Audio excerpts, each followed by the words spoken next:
Presentation by team member 138. Good evening.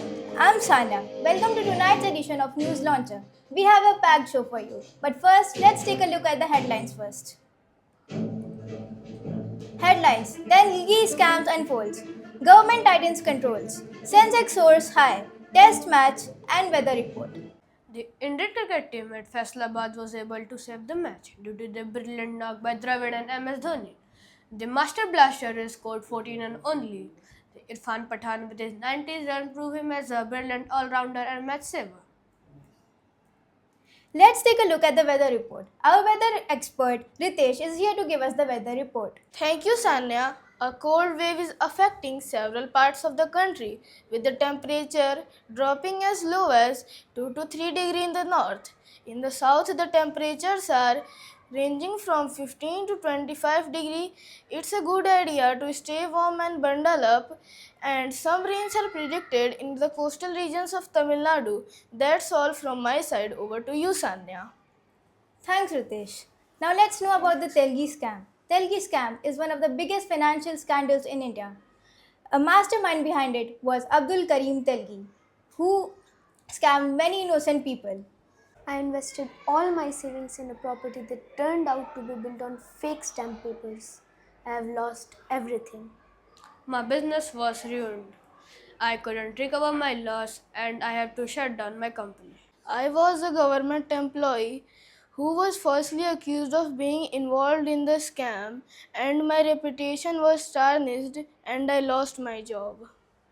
We are joined now in our studio by Palak, a financial expert who has been working on this case very closely.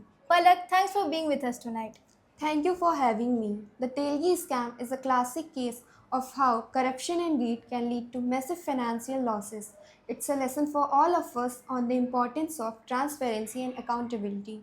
Can you explain the significance of registration papers in the context of the Telgi scam? Registration papers are crucial documents that proves ownership of a property. In the case of Telgi scam, the counterfeit stamp papers were used to create fake registration papers, which were then used to sell properties to unsuspecting buyers.